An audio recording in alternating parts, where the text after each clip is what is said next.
Thanks for joining us, Tanya. I know you're a very private person, and Yeah. we appreciate it. And I think I find your paintings very mysterious. Mysterious. Okay. Mm-hmm. Mysterious. And there's a lot of ambiguity to them. Yeah. Is that intentional, or is that just the way it is? I think that's just the way it is, actually. Yeah. Some image comes up in my mind, and then I have to paint that, but I'm not quite sure where it comes from. Yeah. But yeah, after years and years of painting, of course, now I do know a little bit. Is it tell in hindsight? Just a few years later. Sorry?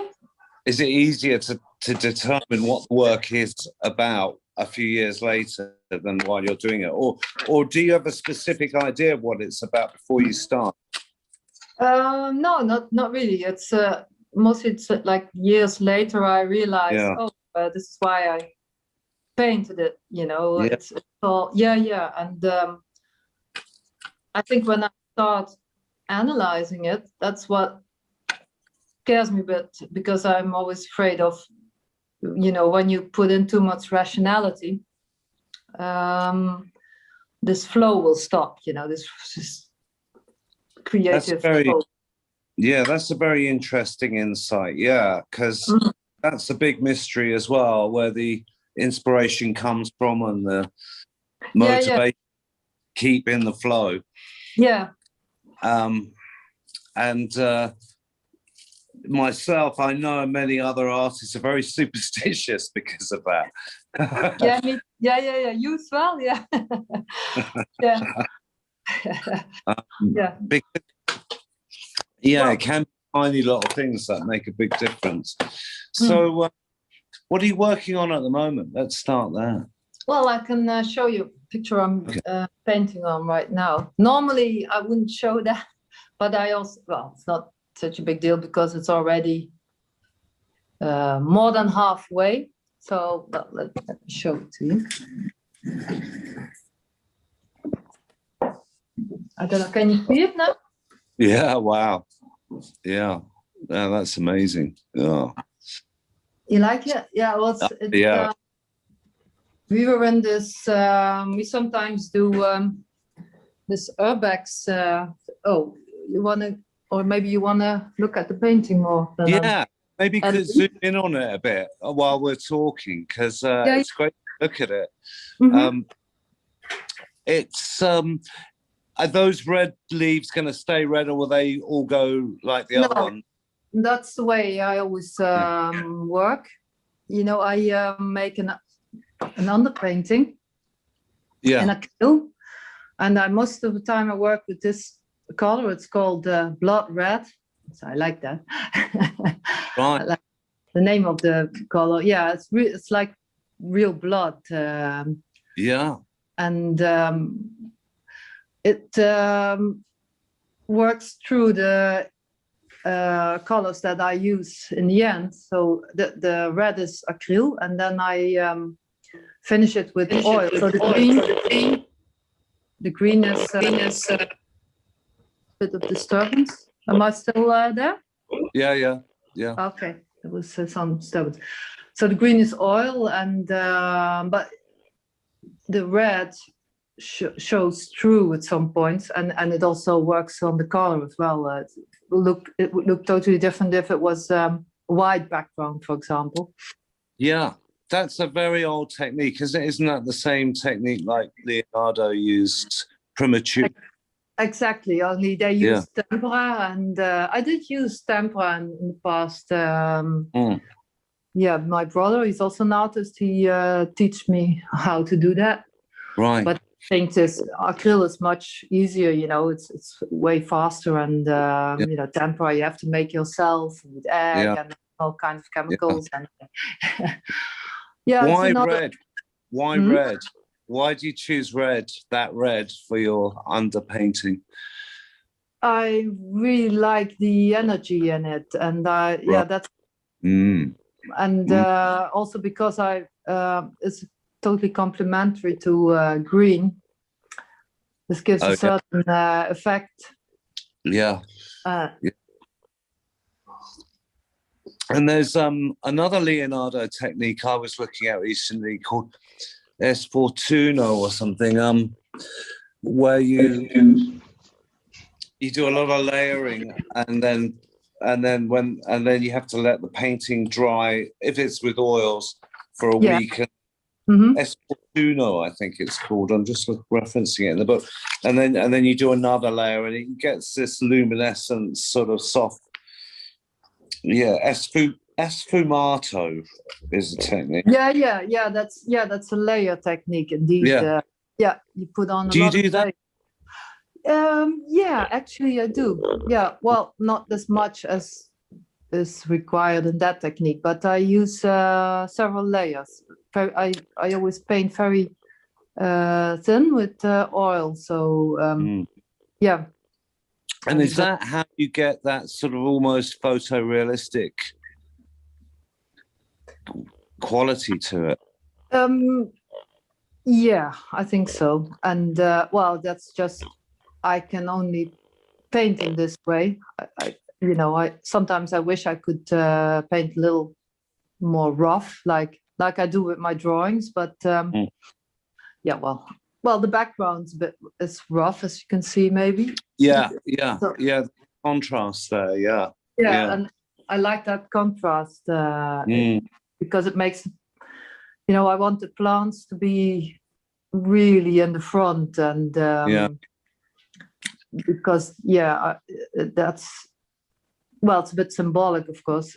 I'm hiding behind those plants and look at the world, and that's what I do in real life as well. I think living in this. I'm living at the border of forest, and when I cross the street, I'm in the forest, and that's my way of dealing with life or surroundings. They come across really super real, when you look at them. Yeah.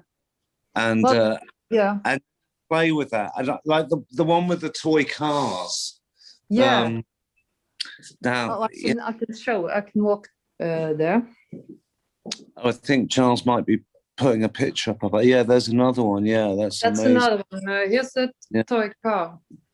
So you're playing with perspectives and illusion, really, because I remember when I first saw this painting, I thought they were real cars, and it was only when I saw you said they were toy cars, and I was like, another level, isn't it? Yeah, exactly. Yeah, there's a funny story on that one.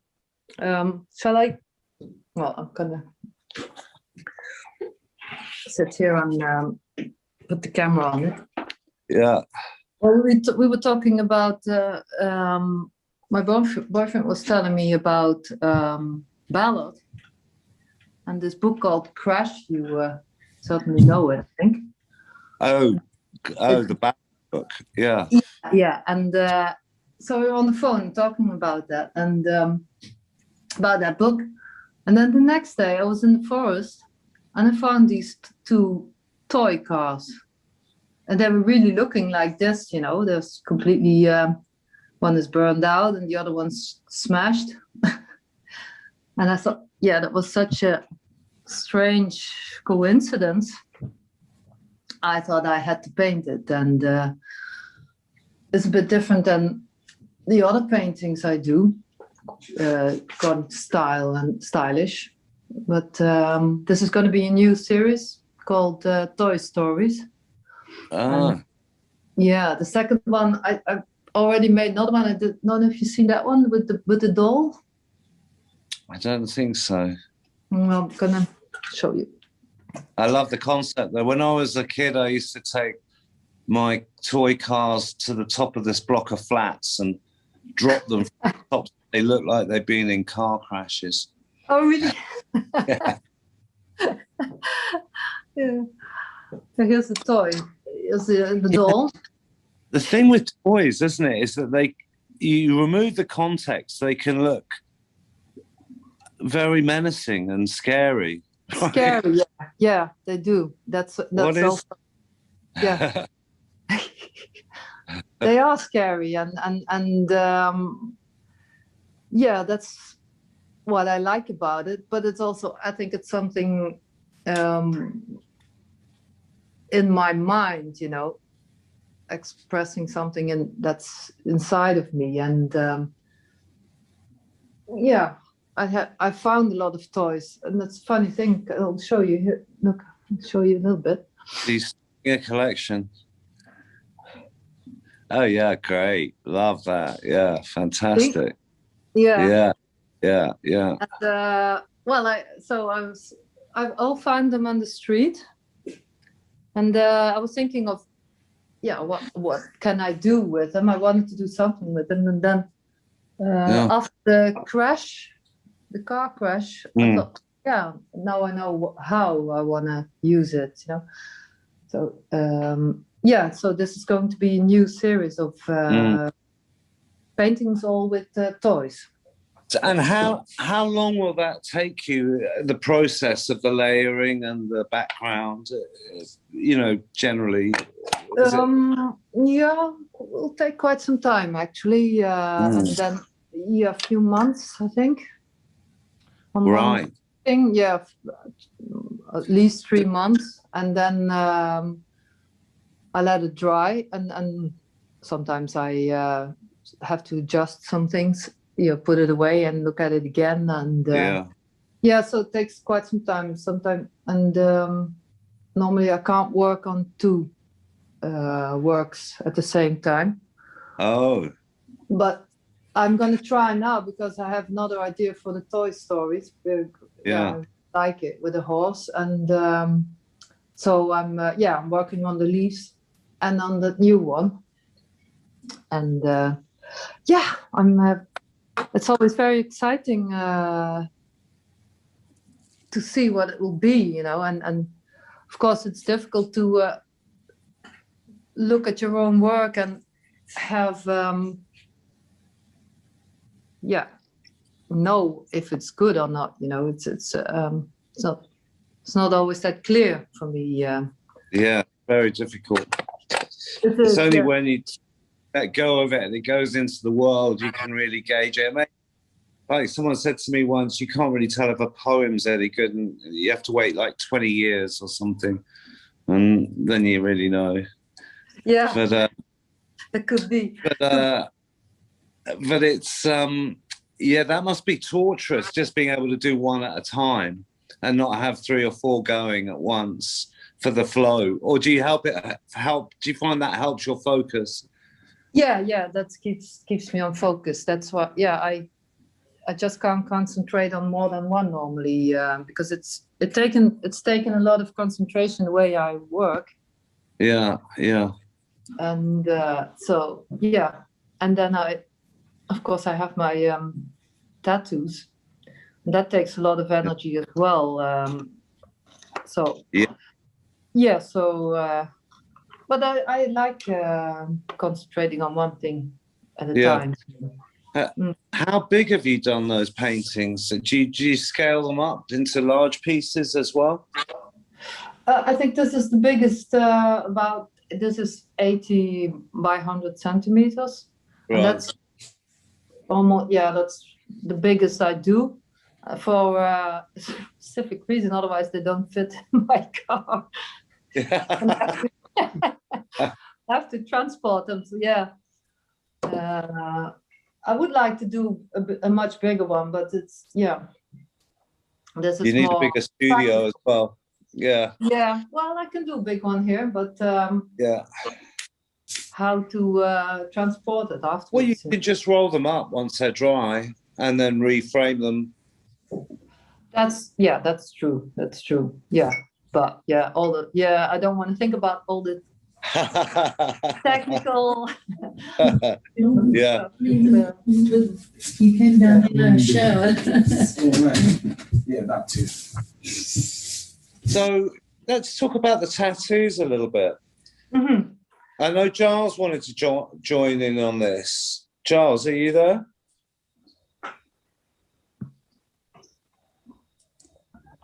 Maybe in a minute. But I thought it was fascinating. Giles did a post where he put a couple of the pictures of them. And they, you know, from a little idea of the philosophy, they look like runes to me, and they were on sort of acupuncture, you know, energy points. Yeah. And then how did you find out about that idea of doing that?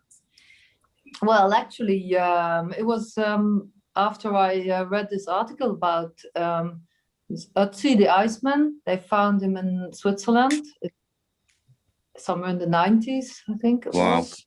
And it's a mummy. He was, I think, 5,300 years old. Yeah. And they saw he was covered with, he was very well preserved, and because he was in the ice all the time. And they discovered he had like more than 60 tattoos on his body, all little lines, and combination of lines, so 3 lines or 4 lines, abstract. But you could very clearly see it wasn't for decorational purposes, because it was on funny parts of the body. And when the scientists started studying it, they discovered it was on specific points for the diseases he was suffering from, to help having to heal it or cure it, or at least have a good influence on it. Did they know what the diseases were? Could they tell? Yeah, they did. Well, no, you asked me a question. Oh, what was it? Well, it had something like Jicht. So very modern, some very modern diseases that still are still here. Wow. Like, I don't know, is it English, Jicht? Don't know what that is. Jicht, I don't know the English word for that. It's let me think. Yeah, and sorry. How old was he died? He was about 40 years old, I think, or 35, 40 years, so quite old. Right. He died in a fight, apparently, because they found some wounds in the heart region where he was stabbed or something. Oh wow. Yeah. So but so maybe maybe in the future we will have doctors prescribing us tattoos for certain conditions. That would be great. It's not such a strange idea, actually. No. Yeah, I've studied nature medicine as well after I did the art school, and I was trying to connect all those things, and I thought, if you tattoo artist and nature medicine therapist, I thought if you put in ink, it has the same, or maybe even a better effect than a needle, because your body wants to get rid of that ink, of course, because it's not the body doesn't recognize it. It's a strange my English, but you know what I mean. It's foreign body or something. Yeah, exactly. Yeah. And so that spot where the ink is triggered all the time, so, like there were needles in there. Only this will last much longer. Yeah. Wow. Yeah. So, I think Bridget has just chatted everybody to say that Jicht is gout in English. Oh, okay. Thank you. Thanks, Bridget. So maybe there was some nice port they were drinking 5,000 years ago in Switzerland. Who knows? Yeah. So I started. Some people wanted to be my what do you say, guinea pigs? No. Oh yeah. Yeah. And So how did they? let's give it a try. So I do an anamnese because I have to know what the problem is they want to work on, and then there's acupuncture points corresponding with that, like anxiety. You have several points for anxiety, like the best well known is here. Yeah. So you can also massage it when you're very stressed or something. Yeah.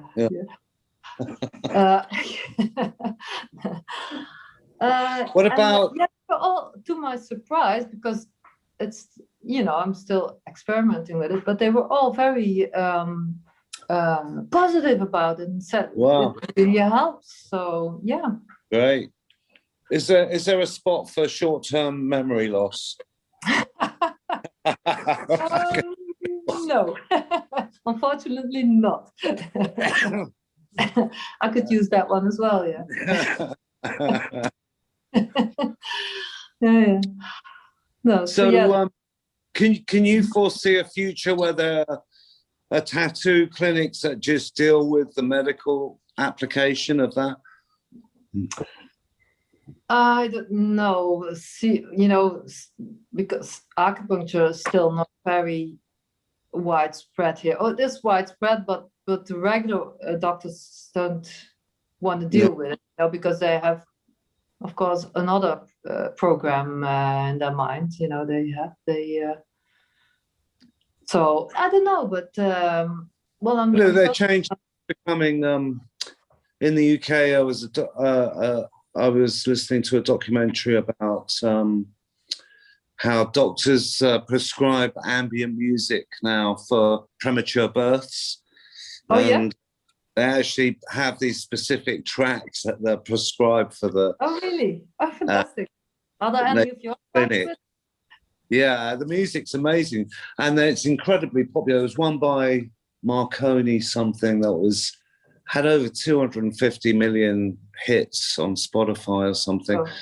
And it's it's sort of a music you could imagine you'd hear from the womb, very sort of blurry and a very gentle heartbeat. Yeah. But they say with premature babies, it's phenomenally successful. And also with certain kinds of depression and stuff. Everybody knows that. Well, I was working with a pianist, Roger Eno, and his day job was playing piano as a music therapy for Alzheimer's and dementia sufferers. Yeah. Oh, yeah. Music is very effective for dementia and stuff like that. Yeah. No.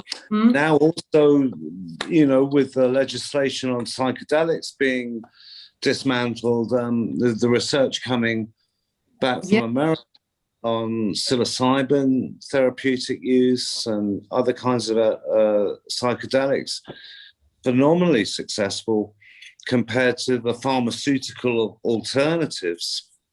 Exactly. I wrote an interesting article about that in I think 2 years ago. It was in paper, and it was about some scientists in London. They are using psychedelics to see, just to see what happens in the brain.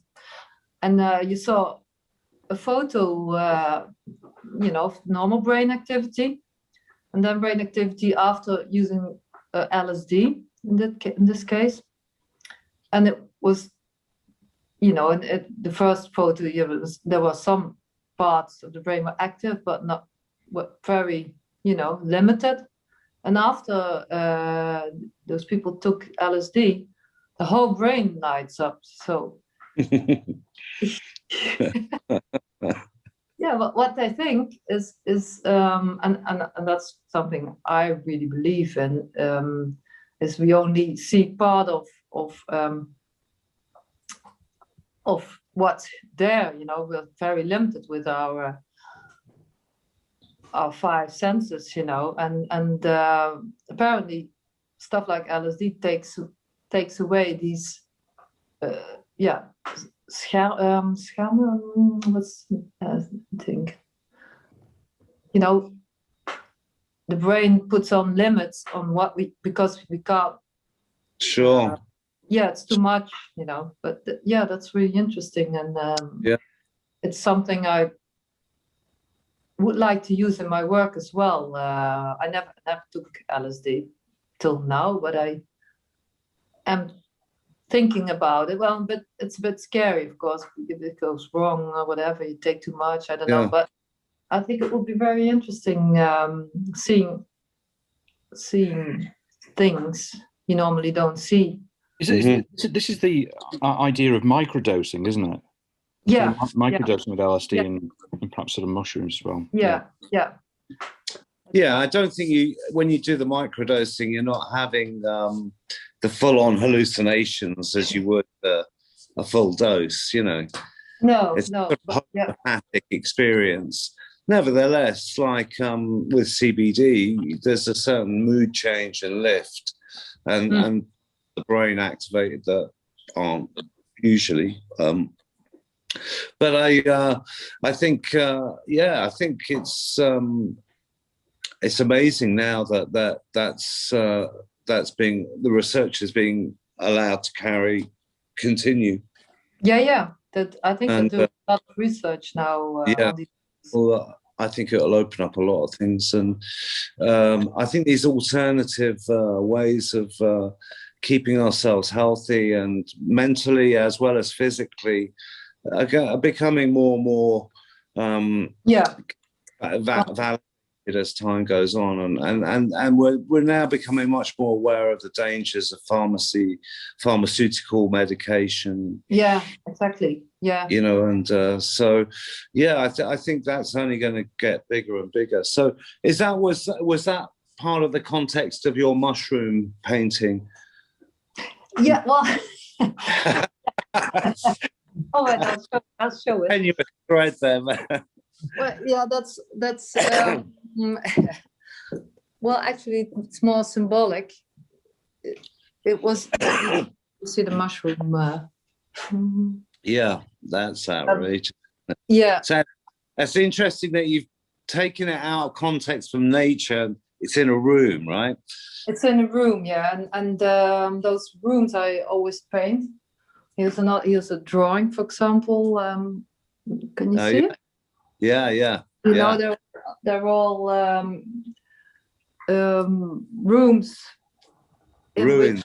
In which people, junkies and people without papers, and you know, everybody who doesn't have a house. And I still do go to cities and photograph those spaces, because. So why do you like juxtaposing those abandoned rooms with the focus of your subject? Well, I think that's also where you can see them in many different ways. It's one reason is my work is about overpopulation, and you know what the results are. You know, you get this kind of things because there's too many people, and not everybody can cope with this reality we're living in. So that's one part. I want to give that, want to show that. And in this particular painting, the mushroom is a bit of a joke, because it's from the Junkie Universe series. And the mushroom, of course, you can see that it's a vliegenzwam. It's, the red and white mushroom. It's just zoom in a little bit on the mushroom while you're talking. There you go. Yeah, great. Oh, okay. Oh, sorry. Yeah. It's so detailed. It really just pops out, doesn't it? Yeah. So you can see the amazing. Closer. Oh, the little crystals on the top as well. Yeah. Yeah. Yeah, it's also the contrast with the background is very rough, and yeah. This one is also. Did you see this one? Yeah, the colors just. I mean, it's like a really high definition photograph, that one, isn't it? And the colours just really pop. Yeah.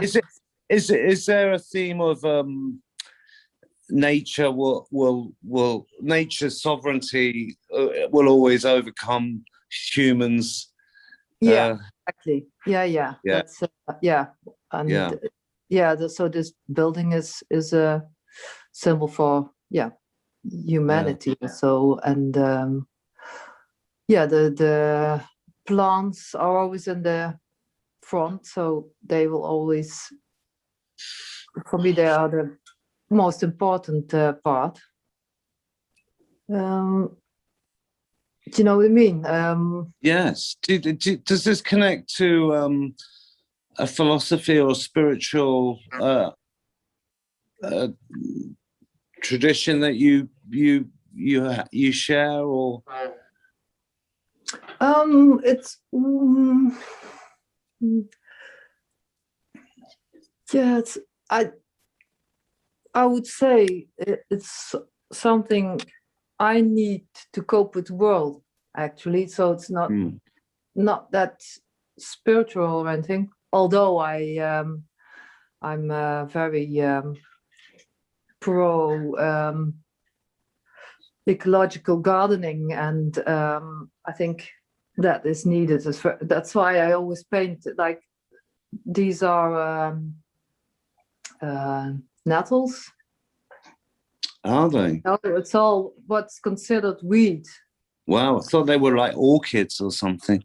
No, this is where you get the what's the English word? Let me think. Weeds. Well, it's weeds. It's weeds. Yeah. And I think I really, when you see all these gravel gardens, you see, I don't know if England's already in that state. People have gardens and they put in gravel, grey stones. It's very popular here and also in Holland. And I think it's such horror. What I loved last time, a few times I've been in Holland, is what they call the guerrilla gardening, where people plant things in urban areas without permission. Yeah, exactly. That's also what the title is of this whole series I'm making, is guerrilla gardening. Ah, there you go. Yeah, great. Yeah. I made a whole series of it. I think number 10 or 12, I don't know. I lost count, but so it's also I want to. No, it's not promoting that, but it's a comment on what's going on, actually. Yeah. And all my paintings are a comment on society, actually, and Well, there's also that theme of that constant battle between the Apollonian and Dionysian, civilization, progress, and nature. Exactly. And certainly with music, making music, I feel a lot more on the side of nature. Me too. And I think I sense that the world is turning, especially coming out of this pandemic. We will emerge with a greater awareness of our Cytherian primal nature and the importance of that, and how to find the equilibrium balance better than we have before, because we are an industrial suicide tribe at the moment, aren't we? And absolutely. It's scary what's going on with the environment and climate change accelerating so fast. If we don't do something radical, it's gonna be absolutely disastrous. So the more we can usher that in, the better, I think. And I suppose these paintings are really beautiful, and kind of poignant, emotional affirmations of that, aren't they? I always, I hope they have this effect, and well, not sure, but yeah, apparently you say it, so maybe I do succeed in that. Yeah, so yeah, I think so. They're beautiful. Thank you. And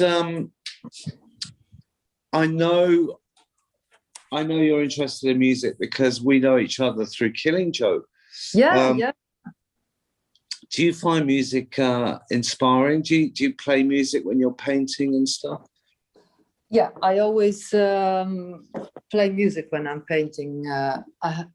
So depends. What are you on listening to at the moment that's connecting with you? well, actually more trance, and there's this German genre, Berlin-based genre called it's called krautrock. Oh yeah, but it's a space space music, and really trancey space music, like Ashra Temple, things like that. Yeah, and also for example, and there's one that called, for example, Cosmic Ground. You know that one? No. Yeah, well, I missed that one. I'll have to check it out. Yeah, but that music is still considered the most inspiring music. Like, there's a old music magazine in the UK called The NME, and every year they'd have a list of the most inspiring band that year. For like years and years, it was always the Velvet Underground, and but for the last 7 years, it's been Neu, who a German electronic experimental band from the 70s. Also German. Yeah, they have a lot of they're very cornerstone of krautrock or niche music. So, but it's fascinating that it's the young kids are really tapping into that more than anything else. There's a lot of new bands as well tapping into that old kind of music. So I really like listening to that when I'm painting. And I never listen to Killing Joke when I'm painting. That's Funnily enough, nor do I. Not while I'm painting.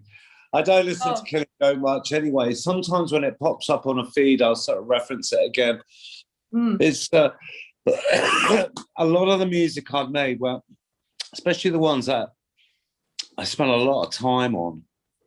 Once they're finished, I'm like, I don't know if I want to hear that again. I have to say my paintings, when I'm finished,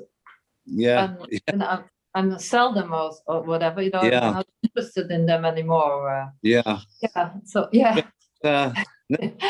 older, I'm sort of like looking back at my archives and things I did 40 years ago, like Killing Jokes. The second album, What's This For, was released. Fantastic. It's still very good. I really like it. Wow, there you go. And, I hadn't heard that for a long time. So I played a couple of tracks and I was like, wow, yeah, it does sound really good, actually. Absolutely. And it's really great to have that little time machine that you can literally, like music, like in the, as music therapy for the dementia, memory loss. Music can totally teleport you straight back to when you first heard it.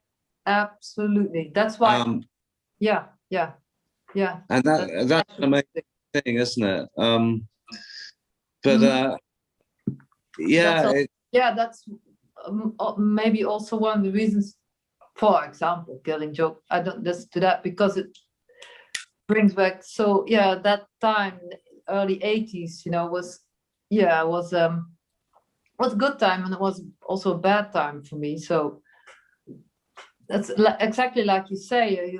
When I hear one tone pop, I'm back there, and that's why I like this krautrock and spacey music, because it has no connections with anything actually.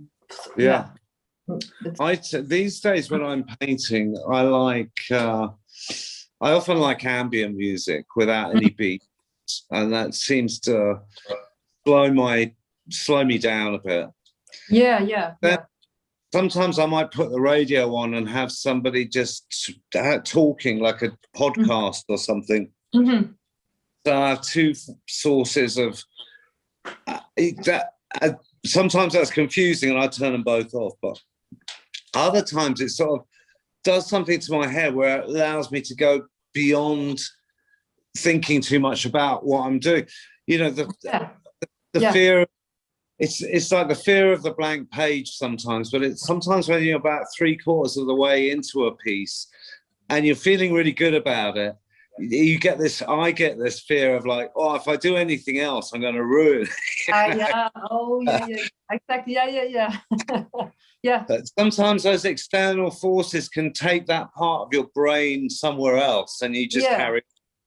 And that's what is really useful. And but it's I think I got when I was at school, I had an art teacher who was quite progressive, David Carpanini, and he used to allow us to bring records into the art classes and play them while we painted. That's nice.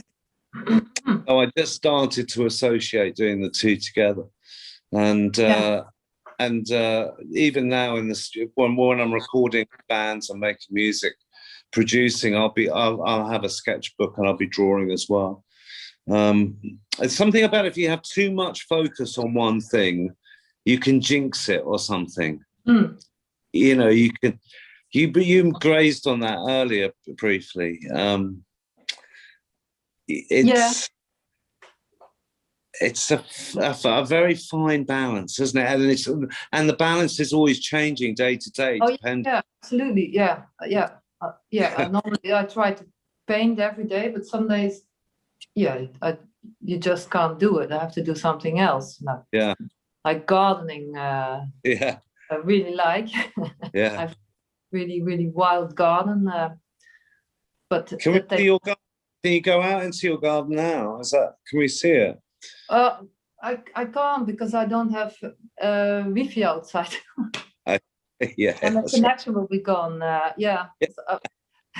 I have this lousy prepaid phone, but so that I don't have. And I don't want internet when I'm out. Actually. Well, gardening and just walking in the woods or something is a great reboot, isn't it? Yeah, that's. I have to do that every day. So and that's also, of course, gives me a lot of inspiration. Plant-wise, and that's also one of the reasons why I really like painting plants. And the one I'm painting now is actually a very poisonous one. It's a datura. Oh, datura, yeah. When I was in India, you'd have these datura babas. They were like these wandering Indian monks, sad aesthetics. They would have no belongings. Some of them would have a human skull as a cup and bowl.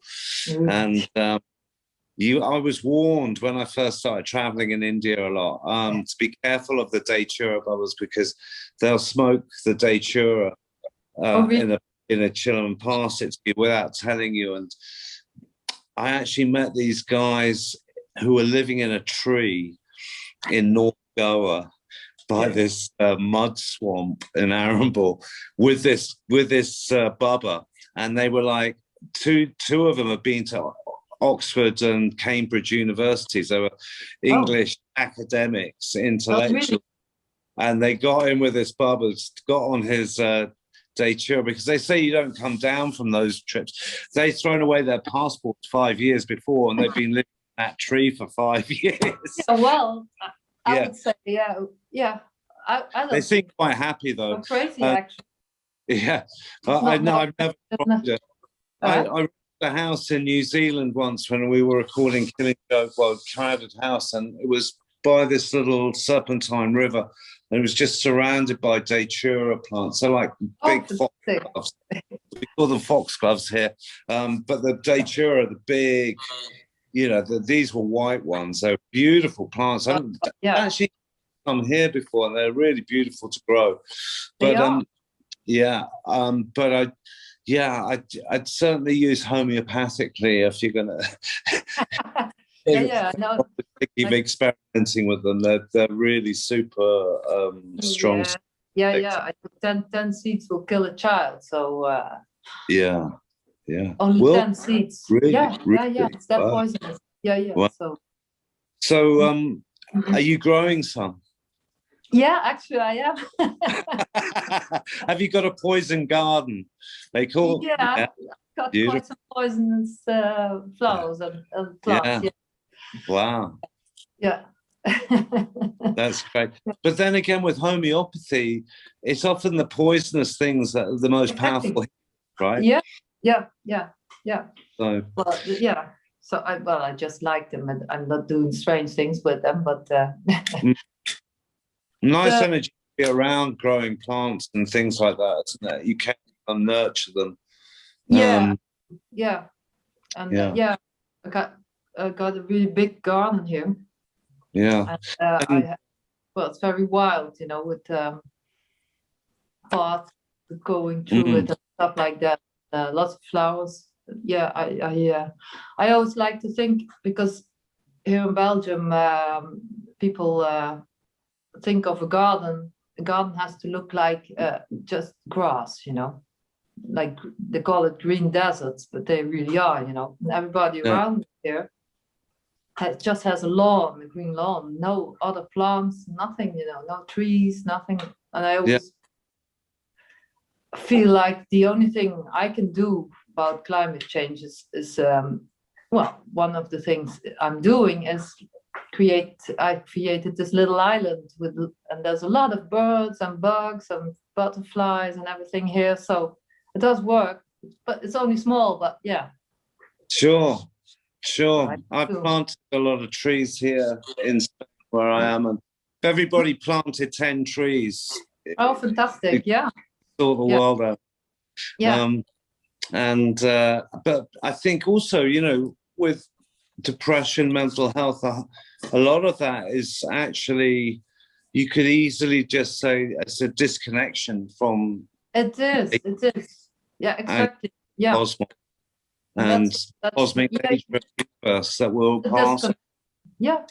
Getting your hands in the earth and nurturing with nature is a really effective way of reconnecting.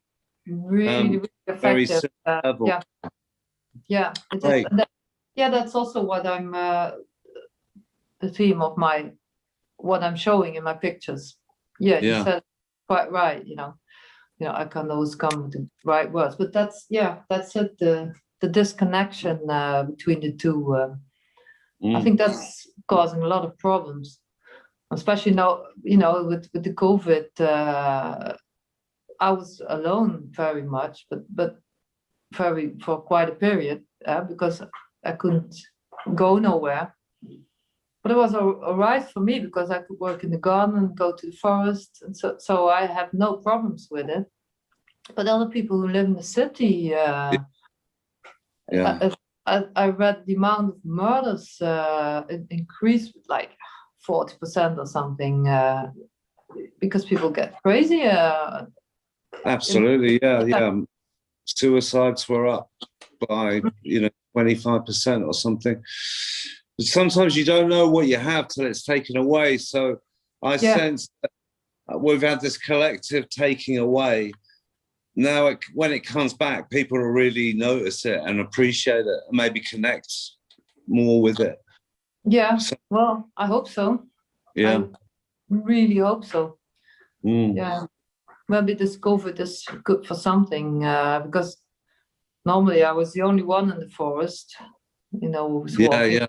And now, it's crowded. That's I don't like it, but it's good. Yeah. So maybe appreciate it more now. Yeah. Because you see a lot of people that were never into the forest before. You see them. Yeah.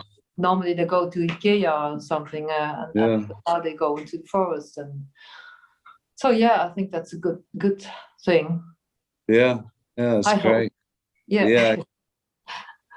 Lovely, great. Okay, well, is there any other questions, Giles, that you wanted to ask or anything? I was thinking, like, Tanya, in terms of, I mean, I guess you were just sort of talking about it a little bit, but in terms of your physical environment, Yeah. you know, how important is that? You know, kind of like where you live and what you see to the, you know, to both the, you know, the kind of the paintings and your sketches as well. Oh, it's the most important thing in the world for me. I would die if I had to leave here. You know, I lived in the city, but I couldn't go back anymore. I'm so used to this. I so need this green surroundings. Yeah. And what was your work different in the city compared to where you are now? Well, the funny thing is, when I was in the city, I only painted plants and flowers. Ah. Yeah, now I also, you know, I always paint buildings. Yeah. But yeah, that's so maybe and that I always had a rooftop garden when I was in cities. Yeah. With a lot of plants. But yeah, it's something I need and has a big influence on me. Yeah, absolutely. Yeah. I also, you know, it's very nice. I can work. I have my. It's not a big chamber I work in, but it's big enough for me. It's in the house, and my tattoo studio is in the garden, so I can do everything from here. And also, all people who come here for a tattoo, they all really like it. You know, they say, "Oh, it's such a fun," because you look into the garden, it's all glass, and they say it's so comforting and calming down. Yeah. So, yeah, I think that has. You're going through the sort of the experience of having your skin, you know, kind of tattooed, and then you have the really kind of calming influence and outlook of. Yeah, exactly. That's helping a bit, you know, for the more anxiety. Well, the anxious people. That can't stand the pain very, very well. You have a lot of tattoos as well, eh? Yeah, on this one's done quite a lot. Yeah, work out what happens next. Maybe it's a series of small ones to help with all the anxiety. Well, you can always come over. Yeah. Well, if people wanted to explore that, Tanya, can they get in touch with you through? Can we put a link up to your website or? They can contact me through Messenger, to my Facebook page, for example. I don't have a Facebook page for my tattoo, but I'm on my Instagram with my tattoos. It's Raven Tattoo Belgium. So yeah, they can connect. I can put those. I can put those. Or through Facebook, or through my website. I also have 2 websites. I think you showed the link before, the web. Yes, I did. Yeah. Yeah, you did. Yeah. The Tanya Janssen plus also the Raven tattoo. Yeah. Yeah, they're both on it. Yeah. So. Yeah. So yeah, feel free if anybody wants to know more about it. Just get into contact with me because. Great. Great. Well, thanks very much, Tanya. Thanks for all the beautiful work and the inspiration. And you too. And I felt very honored to talk to you. So the honours are ours, and really appreciate you taking the time to talk about it. And really inspiring. Thank you. Yeah, thank you too. And you know, I was a bit nervous, but you always have this tranquilizing effect on people, I think. Talk to some of the bands I've produced, they might say something else.